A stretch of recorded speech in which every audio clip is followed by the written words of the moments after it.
అందరికీ నమస్కారం. పోయిన భాగంలో మనం లలితా త్రిశతి నామాలలోని 136వ నామం యొక్క అర్థాన్ని తెలుసుకున్నాం. ఈ భాగంలో 137వ నామం యొక్క అర్థాన్ని తెలుసుకుందాం.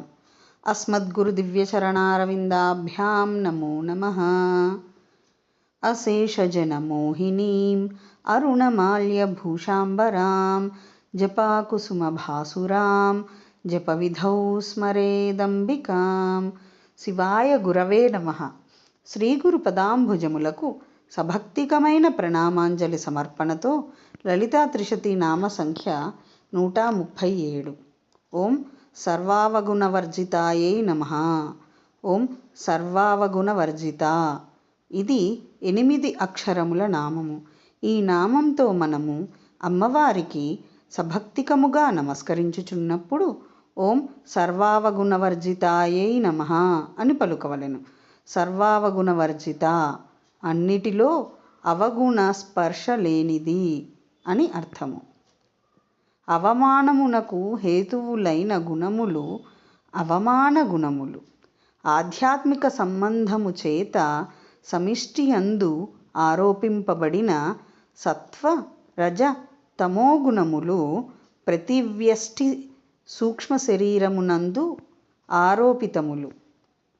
అంతఃకరణ ధర్మములు అయిన కామాదులు ఇవి అన్నియు అవగుణములు. ఇట్టి అవగుణముల స్పర్శ లేనిది కాన దేవి పరమేశ్వరి జగన్మాత శ్రీ లలితా మహాత్రిపుర సుందరీ దేవి సర్వావగుణవర్జిత అనబడును. సర్వాంతర్యామి రూపిణి అయి దేవి సర్వగుణములతో అనుస్యూతముగా సంబంధము కలది అయినను ఆ ఆయుపాదులయందు ఉత్తమ అధమ ధర్మములతో ఘటాకశవము వలె కోశాంతర్గతమైన వరయందు ఉన్న ఖడ్గము వలె సంబంధరహితమై ఉండును.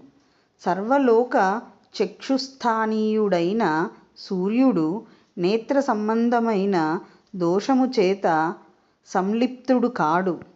ఆ రీతిగానే సర్వభూతముల అంతరాత్మ రూపంలో ఉన్న ఏకము అద్వితీయము అయిన పరమాత్మ సత్వాది గుణ జన్యములైన బ్రహ్మ దుఃఖములతో సంసక్తుడు కాడు అను శృతివచనము వలన పరమేశ్వరి జగన్మాత శ్రీ లలితా మహాత్రిపుర సుందరీ దేవి సర్వావగుణవర్జిత అని తెలియనగును.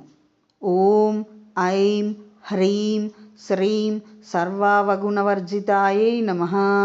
శివశక్తి రూపాయ నమః శివాయ. ఓం ఐం హ్రీం శ్రీం శ్రీమాత్రే నమః. సర్వం శ్రీ సద్గురు దివ్యచరణారవిందార్పణమస్తు.